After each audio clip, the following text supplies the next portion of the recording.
Hello dear students. मेरा नाम अनिल कुमार श्रीवास्तव है। आज मैं कल लोकसभा द्वारा पारित किए गए इमिग्रेशन एंड फॉरेनर्स बिल 2025 पर चर्चा करूंगा। दरअसल जब से नरेंद्र मोदी अमेरिका से आए हैं तब से उनके दिमाग में विदेशियों के घुसपैठ को लेकर के जो मुद्दा चल रहा था, जो मामला चल रहा था, वो प्रोमिनेंट हो गया था। डोनाल्ड ट्रंप साहब ने इसी प्रकार से इमिग्रेशन को रोकने के लिए, यानी अवैध घुसपैठ को रोकने के लिए अवैध इमिग्रेंट अब तक आपको बताए थे कि EMIGRATION और IMMIGRATION में क्या अंतर है। जिस देश से लोग दूसरे देश में पलायन करते हैं उस देश के लिए वो एमिग्रेशन है, और जिस देश में पलायन करते हैं उस देश के लिए वही लोगों की घुसपैठ या उन लोगों का जाना इमिग्रेशन कहलाता है। इसमें घुसपैठ के अंग्रेजी इलीगल है, अगर इलीगल लगा दिया गया तो इलीगल इमिग्रेशन या इलीगल इमिग्रेशन हो जाएगा। तो अमेरिका के नज़रिए से जो इमिग्रेशन है वही भारत के नज़रिए से इमिग्रेशन है, EMIGRATION। यानी कुछ भारतीय अवैध तरीके से ब्राज़ील और कोलंबिया या गुयाना होते हुए, मैक्सिको होते हुए अमेरिका में घुसपैठ कर जाते थे। इसी को अवैध घुसपैठ कहा गया। और कुछ लोग चौड़े से अमेरिका जाते थे, वहाँ का बाकायदे वीज़ा वगैरह लेकर के, तो उसको लीगल इमिग्रेशन कहा गया, यानी वैध घुसपैठ कहा गया। वैध आगमन कहा गया, घुसपैठ नहीं। घुसपैठ शब्द का प्रयोग तो हमेशा अवैध के लिए ही किया जाता है। तो इस प्रकार से नरेंद्र मोदी के दिमाग पर जो भूत छाया हुआ था, जो ये था कि भाई हम भी किसी तरह से अवैध घुसपैठ को रोकें, तो उसको लेकर के अमित शाह ने, जो केंद्रीय गृह मंत्री, गृह और सहकारिता मंत्री हैं कैबिनेट के, उन्होंने लोकसभा में आप्रवासन और विदेशी विधेयक 2025 को पेश किया और पारित भी करवा दिया। दूसरे शब्दों में अब केवल राज्यसभा से पारित होगा तो ये कानून बन जाएगा, फिर प्रेसिडेंट मुर्मू के पास जाएगा, वो साइन कर ही देंगी और उसके बाद से यह कानून बन जाएगा, यानी एक्ट बन जाएगा। इसको लागू कर देंगे तो कानून बन जाएगा। तो इस प्रकार से नरेंद्र मोदी के दिमाग में पश्चिम बंगाल में जो बांग्लादेश में हो रहा है उसको लेकर के भी बातें चल रही थी। मुझे लग रहा है इससे ममता बनर्जी की मुसीबत बढ़ेगी, क्योंकि अधिकांश बांग्लादेशी चुनाव के दौरान घुसपैठ कर लेते थे बांग्लादेश में, और इसकी आलोचना भी किया है अमित शाह ने। पश्चिम बंगाल, बांग्लादेश से पश्चिम बंगाल में घुसपैठ कर लेते थे। सॉरी, मैंने बांग्लादेश का नाम लिया। बांग्लादेश से पश्चिम बंगाल में घुसपैठ कर लेते थे और आधार कार्ड वगैरह बनवा लेते थे, जिसके आधार पर उनको वीज़ा मिल जाता था या अवैध रूप से भारत में रहने लगते थे। दूसरे शब्दों में अवैध घुसपैठी अवैध तरीके से भारत में रह रहे थे, इसका जिक्र भी किया था अमित शाह ने। और ये कुछ लोगों के लिए वोट बैंक का भी काम करते थे, तो इस वजह से देश की सुरक्षा को खतरा भी पैदा होता था। इन सबका जिक्र अमित शाह ने किया। उन्होंने असम का भी जिक्र किया और पश्चिम बंगाल का भी जिक्र किया। उन्होंने कहा कि भारत कोई धर्मशाला नहीं। भारत के कॉन्सेप्ट को एक्सप्लेन करते हुए उन्होंने कहा कि यह जियो कल्चरल बाउंड्री वाला देश है। इमिग्रेशन वैसे शुरू से नहीं होता रहा है भारत में, लेकिन हाल के वर्षों में ये घटनाएं बढ़ी हैं। ये इसलिए कि हमारे पास पड़ोस में जो जियो पॉलिटिकल कॉन्सेप्ट है वो जियो कल्चरल कॉन्सेप्ट को समझ नहीं पाता है और इस वजह से घुसपैठ होती है। कहा यह जा रहा है कि अमित शाह के निशाने पर ममता बनर्जी थी और जम्मू कश्मीर था। साथ ही असम में जो अवैध घुसपैठ बांग्लादेशियों का होता है वो भी उनके दिमाग में प्रोमिनेंटली छाया हुआ था।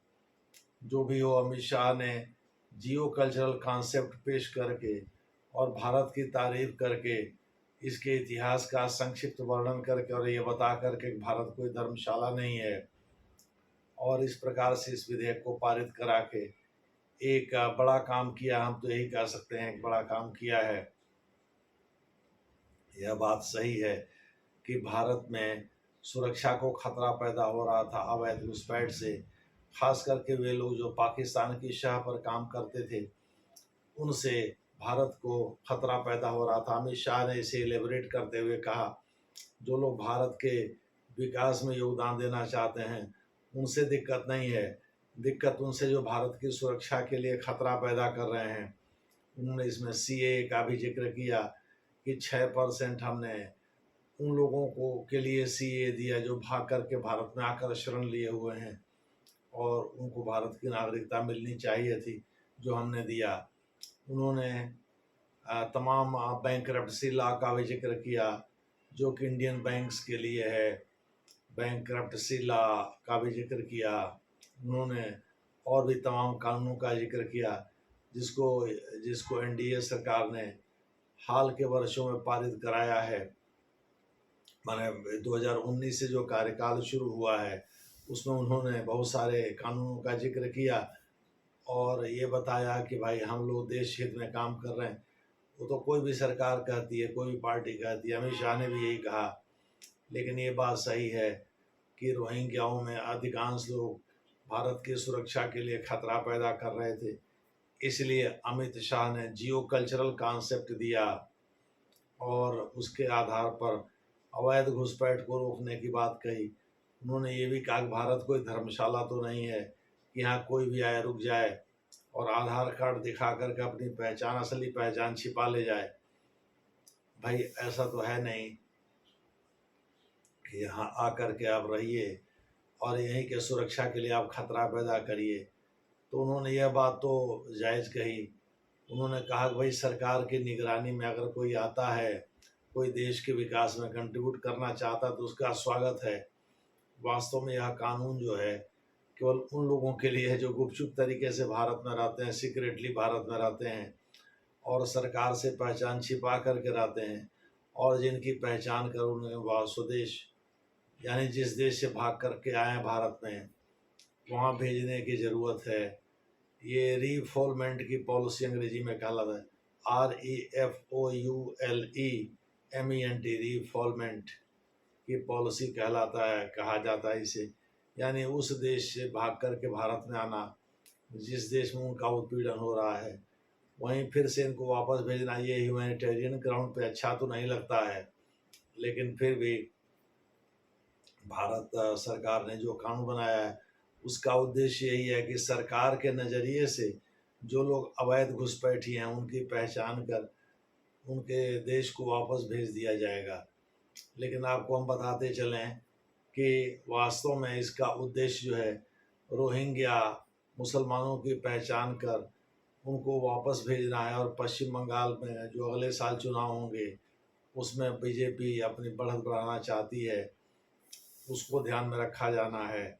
दूसरे शब्दों में बीजेपी सत्ता में आने के लिए ये सब काम कर, चूँकि पार्लियामेंट ने ये कानून बनाया है तो पूरे देश में लागू होगा, पश्चिम बंगाल में भी लागू होगा। पश्चिम बंगाल की सरकार ये तो कह नहीं सकती कि हम इसे लागू नहीं करेंगे, चूँकि फॉरेनर्स इसमें शब्द जुड़ा हुआ है। केवल इमिग्रेशन तो है, वैसे इमिग्रेशन और फॉरेनर्स का मामला जो है केंद्र सरकार का मसला है, राज्य सरकार का मसला तो है नहीं। यानी इसमें फेडरल स्ट्रक्चर का भी वायलेशन नहीं होता, जिसे राज्य सरकार अपनी मर्जी के हिसाब से लागू करे या ना लागू करे, या तो उसके ऊपर निर्भर नहीं करता। ये पार्लियामेंट ने कानून बनाया है तो पूरे देश में लागू होगा और एक्सक्लूसिवली केंद्र सरकार के अधीन ये विषय होने की वजह से और ज़्यादा केवल केंद्र ही कानून बना सकता और ज़्यादा प्रभावी होगा। दूसरे शब्दों में यह पूरे देश में लागू होगा, पश्चिम बंगाल, असम, जम्मू कश्मीर सहित सभी पूरे देश में लागू होगा। तो इस पर अमित शाह ने जो कुछ भी कहा है, एक तरफ तो उन्होंने इतिहास का जिक्र करके भारत की तारीफ किया जिसके बारे में मैंने पहले बताया, और दूसरी तरफ उन्होंने इमिग्रेशन और फॉरेनर्स बिल के लाभ के बारे में गिनाया है। साथ ही कमेंट करते हुए कहा है कि भारत कोई धर्मशाला तो नहीं है, यहाँ कोई भी आए और रह जाए और अपनी पहचान छिपा कर रहे और यहाँ की सुरक्षा को खतरा पैदा करे। तो देखना है आगे क्या होता है, जैसा होगा वैसा आपको बताया जाएगा। धन्यवाद।